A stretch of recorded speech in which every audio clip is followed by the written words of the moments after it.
Bus stand परिसरातील प्रवाशांचं सोनं लुटणाऱ्या सराईत गुन्हेगारांच्या टोळीला राजूर पोलिसांनी मुद्देमालासह जेरबंद केलं आहे.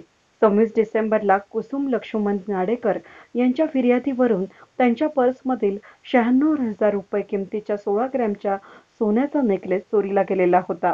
या गुन्ह्याचा सहाय्यक पोलीस निरीक्षक खैरनार पोलीस कर्मचारी यांच्या पथकानं तपास केला असता यावेळी श्रीरामपूरची ही टोळी असून त्यांनीच हा गुन्हा केला असल्याचं निष्पन्न झालं आहे.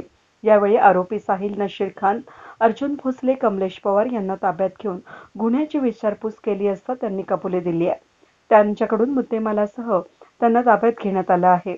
ही कारवाई नगरचे पोलीस अधीक्षक मनोज पाटील, श्रीरामपूरच्या अप्पर पोलीस अधीक्षक दीपाली काळे, संगमनेरचे उपविभागीय पोलीस अधिकारी यांच्या सूचना आणि मार्गदर्शनाखाली राजूर पोलीस स्टेशनचे अधिकारी, सहाय्यक पोलीस निरीक्षक नितीन पाटील आणि अधिकारी कर्मचाऱ्यांनी पार पाडली. वेद न्यूजसाठी व्हिडिओ जर्नलिस्ट कल्पेश लचके, नाशिक.